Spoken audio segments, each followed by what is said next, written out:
Buenas a todos, nuevamente aquí para dar un corto mensaje, una corta reflexión sobre el tema de la salvación. Hay un verso, Apocalipsis 3, del 15 al 16. Yo conozco tus obras, que ni eres frío ni caliente. Ojalá fuese frío o caliente, pero por cuanto eres tibio y no frío ni caliente, te vomitaré de mi boca. Un versículo muy utilizado para afirmar que una persona que tiene un pie en la santidad y un pie en el mundo, una persona que va a una congregación, pero después se va a la discoteca, después se emborracha, después fornica, después hace cuanto pecado se le ocurra, es lo que muchas personas consideran alguien tibio y piensan que es alguien que va a ser rechazado por Jesús. Piensan que una persona que profesa el camino de la fe, pero que esté haciendo cosas contrarias a la voluntad de Dios, contrarias a la santidad, será vomitado de la boca de Dios después de haber sido recibido.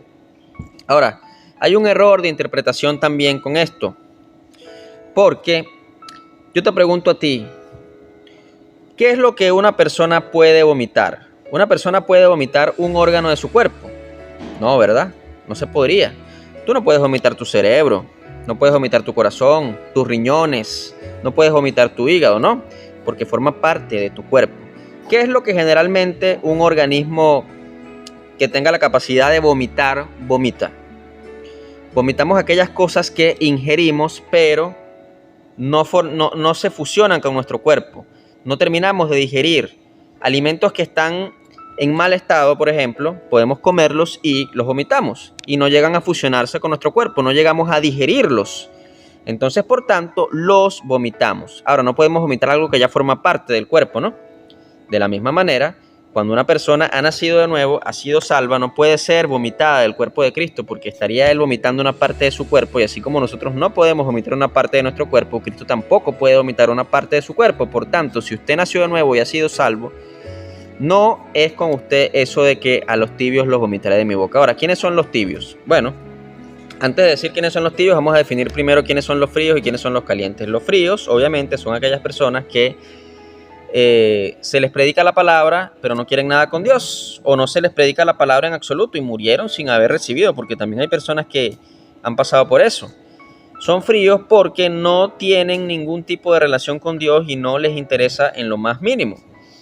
Vendría siendo como en la parábola de la semilla, aquella tierra en la cual fue sembrada la semilla, pero cayó en el camino y las aves del cielo vinieron, la arrancaron y no creció, representando al diablo, quitando la palabra del corazón del ser humano. Podría ser un ejemplo de una persona fría, una persona que no quiere absolutamente nada con Dios, nada con Cristo, nada con el Espíritu Santo, le da totalmente igual. Eso es una persona fría, un incrédulo totalmente. Ahora, ¿qué es una persona caliente? Una persona caliente es una persona que recibió la palabra de vida y creyó y fue salvo a través de la fe. Ha nacido de nuevo. Eso es una persona caliente, una persona que cree completamente el mensaje de salvación y ha cumplido con las dos demandas que Dios exige hoy para tener vida eterna, que están en Marcos 1:15, que son arrepentíos y creed el evangelio. Arrepentimiento, de griego metanoia, porque fue escrito en griego, que quiere decir cambio de mente, reconocimiento de la propia condición pecaminosa, la toma de conciencia de que soy un pecador, que no puede dejar de pecar, que pecará hasta el día en que muera o hasta el día en que sea arrebatado y se ha transformado en Cristo, a su imagen. Pero mientras esté en esta carne, voy a pecar. Ese reconocimiento es arrepentimiento y fe en el evangelio, en que Cristo Jesús, el Hijo de Dios, vino al mundo a morir por mis pecados en la cruz y pagó por todos y cada uno de mis pecados, los que cometí en el pasado, los que cometo a diario y los que cometeré todos los días. Pagó por todos mis pecados. Si cumples estas dos demandas, eres salvo. Por tanto, eres caliente porque has creído completamente el mensaje. No eres una persona que está creyendo a medias, estás creyendo un mensaje completo y no parcial. Estás creyendo que Cristo pagó una deuda completa, total y no parcial de tus pecados, porque el evangelio es eso, es la revelación de Dios al ser humano de que Cristo pagó la deuda que tú tenías con Dios. No le debes nada a Dios, esa revelación es el evangelio, pero para que se active en tu vida tienes que creerlo, porque si no lo crees, no se activa, no se hace efectivo y tú mismo tendrás que ir al infierno a pagar por tus pecados. A pesar de que ya Cristo los pagó, tú tendrás que ir a pagarlos porque no creíste, no recibiste el regalo de la salvación. Entonces no se hace efectivo, no se activa. Pero tienes que creer completamente para que se active, no puedes creerlo a medias. Ahora, ¿quiénes son los tibios? Los tibios son las personas que no creen completamente el mensaje. Son aquellos cristianos que un día recibieron la palabra, dijeron, bueno, yo acepto a Jesús como mi Señor, Él es mi Salvador, pero no creyeron que Cristo pagó el 100% de sus pecados. Piensan que pagó un 50, un 60, un 70, un 80, hasta un 90, pero no creen que pagó el 100. Piensan que ellos tienen que hacer algo, tienen que poner algo de obras. Piensan que mitad obras y mitad fe. Mitad lo que Cristo hizo por mí, pero yo también tengo que portarme bien. Yo no puedo emborracharme, yo no puedo fornicar, yo no puedo decir groserías, yo no puedo mirar a la mujer de otro, yo no puedo hacer esto y lo demás, porque también yo tengo que hacer algo para garantizar mi salvación. No es suficiente con lo que Cristo hizo. Entonces, ¿qué eres? Eres un tibio. No eres ni frío ni caliente, no eres ni un incrédulo totalmente, pero tampoco has creído al 100%. Entonces, ¿cómo se cataloga eso? En el medio, eso es un tibio, eso es lo que eres si no has creído el evangelio completamente. Lamentablemente, el día de hoy, diría yo un 90% de la iglesia cristiana evangélica es tibia, no ha creído completamente, por tanto no son salvos, y son personas que se esfuerzan por vivir en santidad, que se esfuerzan por no pecar, aunque igualmente pecan, porque el pecado está en nuestros miembros, en nuestra carne, pero hacen un esfuerzo muy grande, pero no tienen fe, no han creído completamente, piensan que ellos tienen que poner algo, entonces están tibios. ¿Y qué es lo que dice el Señor? Al tibio lo vomitaré de mi boca. Ojalá fuese frío o caliente, pero por cuanto eres tibio te vomitaré de mi boca. No has creído completamente, por tanto no has sido salvo, no has nacido de nuevo. Muchas personas creen que porque oran y sienten la presencia del Espíritu Santo, la presencia de Dios, ya son salvos, pero que tienen que cuidar su salvación porque la van a perder. Hermano, el hecho de que tú cuando ores sientas la presencia de Dios, el hecho de que tú leas la Biblia y tengas revelación, el hecho de que le pidas cosas al Señor y te las dé, no significa que has sido salvo, significa que Dios te está llamando, te está revelando su presencia en su vida porque quiere que en algún momento creas el evangelio al 100%, pero si no lo terminas de creer, entonces tú no eres salvo aún. Estás en el llamado, estás procurando entrar por la puerta, pero no has entrado. ¿Y por qué Dios se manifiesta en tu vida? Porque tiene misericordia, porque te está mostrando el camino. Pero si tú prefieres creer en tus propias ideas preconcebidas de cómo debes obtener la salvación, en vez de creer en lo que la palabra enseña, porque tienes miedo de creer lo que la palabra enseña, porque no le crees a Cristo al 100%, entonces tú eres tibio. Y cuando llegue el momento, te vomitará de su boca. Porque la salvación no es por obras para que nadie se gloríe, es por la fe en el sacrificio de Cristo Jesús. Ahora bien, habrá gente que buscará el versículo de Santiago 2, del 14 al 17. Hermanos míos, ¿de qué aprovechará si alguno dice que tiene fe y no tiene obras? ¿Podrá la fe salvarle? Y si un hermano o una hermana están desnudos y tienen necesidad de mantenimiento de cada día, y alguno de vosotros les dice, id en paz, calentados y saciados, pero no le dais las cosas que son necesarias para el cuerpo, ¿de qué aprovecha? Así también la fe, si no tiene obras, es muerta en sí misma. Ok, comencemos con la primera parte de este verso. ¿De qué aprovechará si alguno dice que tiene fe y no tiene obras? ¿Podrá la fe salvarle? Si un hermano o hermana están desnudos y tienen necesidad del mantenimiento de cada día, y alguno de nosotros le dice, id en paz, calentados y saciados, porque no le dais las cosas que son necesarias para el cuerpo, ¿de qué aprovechará? Así también la fe sin obras es muerta. Primero te pone un ejemplo terrenal. Terrenalmente, de nada te sirve que si tú ves una persona en una necesidad, tú hagas una oración y digas, Dios mío, por favor, a ese indigente que está allá, dale pan. No, si tú tienes pan, ve y dale pan. Si tú tienes ropa, ve y dale ropa. Si tú tienes para ayudarlo, ve y ayúdalo. Porque tú eres el instrumento de Dios elegido para hacer buenas obras, predestinado. No sirve de nada simplemente visualizarlo, pedirlo, declararlo. No. Claro, si tú no tienes la posibilidad de ayudar a esa persona, no está mal que ores por esa persona, ¿no?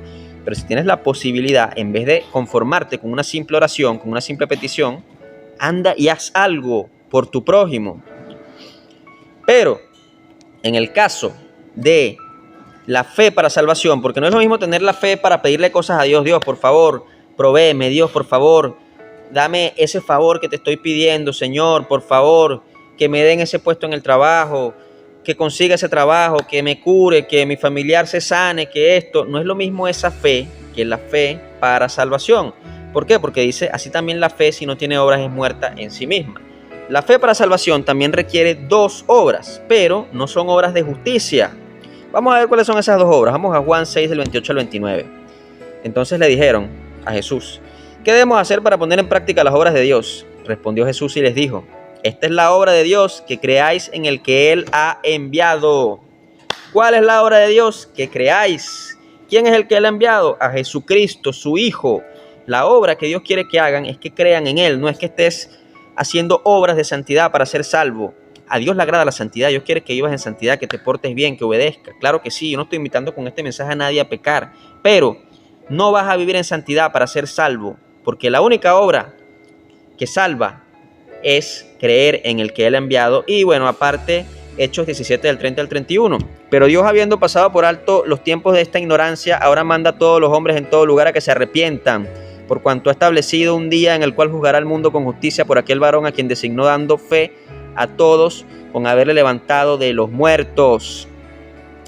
Esta es la otra obra para ser salvo, arrepentirse. Dios manda a todo hombre en todo lugar a que se arrepienta, pero el verdadero arrepentimiento, metanoia, por cuanto ha establecido un día en el cual juzgará al mundo con justicia por aquel varón. ¿Cuál varón? Jesucristo, a quien designó, dándole fe a todos con haberle levantado de los muertos. Otra vez vuelvo a hablar de la fe. Arrepentimiento y fe van entrelazados, van juntos. Tienes que poner tu fe en Él, en aquel varón, en Jesús, el Hijo de Dios.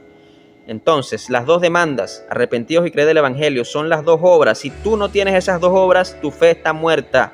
Tienes que vivificar tu fe. Tú puedes tener fe en que Jesús es el Señor, puedes tener fe en que es el Salvador, puedes tener fe, pero si no has creído que pagó tus pecados al 100% y no te has arrepentido, tu fe sigue muerta y esa fe no te va a salvar. Puedes tener la fe para pedirle a Dios un carro, una casa, una esposa, salud, éxito, lo que sea, y Dios te lo da, claro que sí. Dios puede, es soberano, tiene el poder, Dios te quiere bendecir, pero lo primero que Él quiere es que seas salvo, y para que seas salvo tienes que cumplir las dos demandas, arrepentidos y creer el Evangelio. Son las dos obras que vivifican tu fe. Entonces funciona muy diferente lo que yo puedo hacer por mi prójimo. No le voy a decir calentados y saciados, Dios te bendiga. No, yo voy, yo le doy para que se caliente, yo le doy para que se sacie y ahí también lo bendigo. Pero para salvación, la fe es arrepentirse y creer. No es que yo le doy a ese pobre que está sufriendo y Dios me va a salvar. No es que yo hago esto y lo otro y Dios me va a salvar. No, no es por tus obras, es por tu fe y por tu arrepentimiento de lo que tú eres. No es para el arrepentimiento de pecados. No es que yo era un borracho y dejé de ser un borracho. No es que yo era un drogadicto y dejé de ser un drogadicto. No es que yo era un asesino y dejé de ser un asesino. No.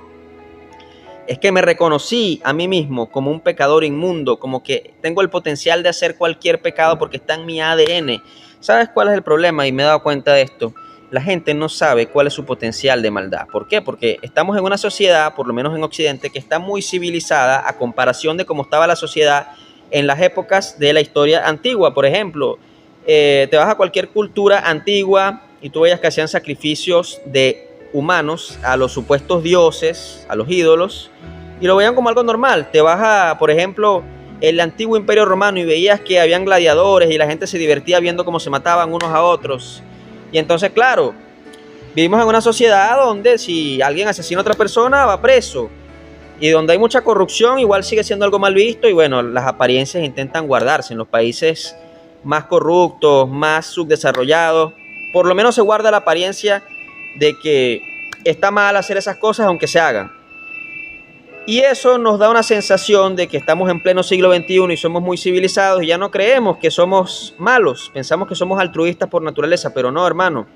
Usted puede vivir en el país más civilizado del mundo, más desarrollado del mundo, más políticamente correcto del mundo, pero la naturaleza humana se ve reflejada en el simple hecho de que estás viendo una película y ves que el héroe de la película está matando a los villanos y te alegras. Ves una película de acción y ves que están peleando y te gusta. Ves todo tipo de cosas negativas, pecaminosas, y como las ves en una película, tú piensas que no es pecado, pero estás reflejando tu naturaleza, lo que tú eres. Lo que sí se hacía en vivo y directo en las culturas antiguas, matar, robar, hacer esto, hacer lo otro, tú lo ves en un programa de televisión y te da risa, pero eres incapaz de hacerlo en la vida real. ¿Qué es lo que significa eso? Una reprensión de tu maldad en cuanto a tu manera de comportarte ante los demás. Pero en tu interior habita el pecado y te lo muestran de otra manera. Tu inconsciente, tu mente te lo muestra de otra manera, pero te lo está mostrando. El ser humano es malo por naturaleza. La Biblia dice en el Salmo que no hay nadie bueno ni aun uno. La única persona que realmente ha sido buena, el único ser humano que ha sido bueno es Jesús, porque nunca pecó. Y tú pecas con tu mente, pecas con tus palabras, con tus hechos, pero también pecas con tu mente, y eso es lo que mucha gente no entiende.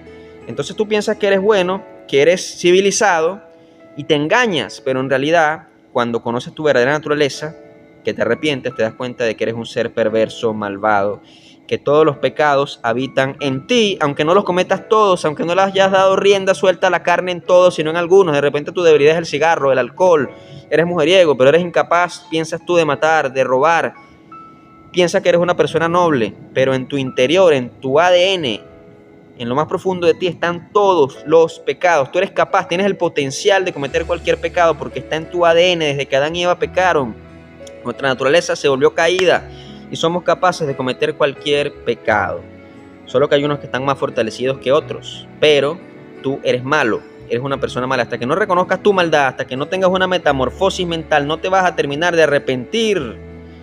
Es arrepentirte de lo que eres, reconocerte como lo que eres, un pecador inmundo e inmoral, y que Dios es un Dios santo, incapaz de tener siquiera un mal pensamiento, porque Jesús nunca ni siquiera tuvo un mal pensamiento. Por eso fue el sustituto perfecto para morir en nuestro lugar y dar su vida por nosotros. Ese es el arrepentimiento. Tienes que cumplir con esas dos demandas, arrepentirte y creer. Es maravilloso que haya dado su vida por pecadores como nosotros, porque si bien hay muchos pecadores de actos, todos somos potencialmente pecadores en todos los pecados. Y Él murió por nosotros porque nos ama. Y es algo para agradecer por toda la eternidad.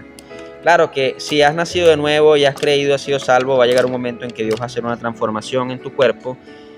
La Biblia promete que en el arrebatamiento de la iglesia, que está muy próximo a venir, primero los muertos en Cristo resucitarán primero, y los que hayamos quedado seremos juntamente arrebatados con ellos y seremos transformados y veremos a Cristo en las nubes del cielo y tendremos una naturaleza nueva y seremos como los ángeles en el cielo, no pecaremos más. Pero mientras tanto tenemos que reconocer nuestra condición de pecado. Nuestra mente está plagada de maldad, de pecado, de iniquidad, y esa es la verdad, pero Cristo nos ama y murió por nosotros. Dios Padre lo envió por amor, Cristo se sacrificó por amor, y el Espíritu Santo te está llamando ahora por amor, está rogando, está buscando, está haciendo todas las cosas posibles a través de estos mensajes, a través de muchos otros hermanos, para que tú termines de creer y dejes de creer en tus obras. Deja de confiar en ti, deja de tener miedo. Y si yo tenía que hacer esto y no lo hice y me voy al infierno, deja de tener miedo, confía en Jesús. No, pero es que si yo confío en Jesús y de verdad hago eso, voy a empezar a pecar como me dé la gana y me voy a desviar. Confía en Jesús. Al hijo que ama, castiga y disciplina y azota a todo aquel que recibe por hijo. Sí, tú no vas a poder jugar la guachafita con Dios, Dios no lo va a dejar, Dios te va a disciplinar, va a ser doloroso quizás, pero lo más importante es tu salvación. Cree. La salvación no se puede perder. Una persona que piense que la salvación se pierda no ha sido salva. Una persona que dude de su salvación, así profesa a Cristo, no ha sido salva. Termina de creer, por favor. O te vas a quedar en el arrebatamiento, porque solamente los verdaderos salvos van a ser arrebatados en las nubes del cielo. Y si te quedas, te vas a quedar en los 7 años de gran tribulación, en la semana 70, vas a ser perseguido por el anticristo. Y quizás eres una persona que está haciendo todo su esfuerzo por vivir en santidad. Cuando te quedes te vas a preguntar, ¿y por qué me quedé si yo viví en santidad, señores? Porque no has entendido que no es tu santidad. Sin santidad nadie verá a Dios, pero no es tu santidad, es la santidad de Cristo en ti, y la recibes cuando terminas de creer al 100. Entonces cree al 100 para que seas arrebatado y no te quedes, porque la tierra se va a convertir en un infierno prácticamente con la gran tribulación y el anticristo, la marca de la bestia y todas esas cosas. Tienes que escapar de eso, porque la ira de Dios viene sobre el mundo en la semana 70 y estamos muy próximos. Estamos muy próximos, está muy cerca la venida de Cristo. Así que Dios te bendiga y arrepiéntete y cree.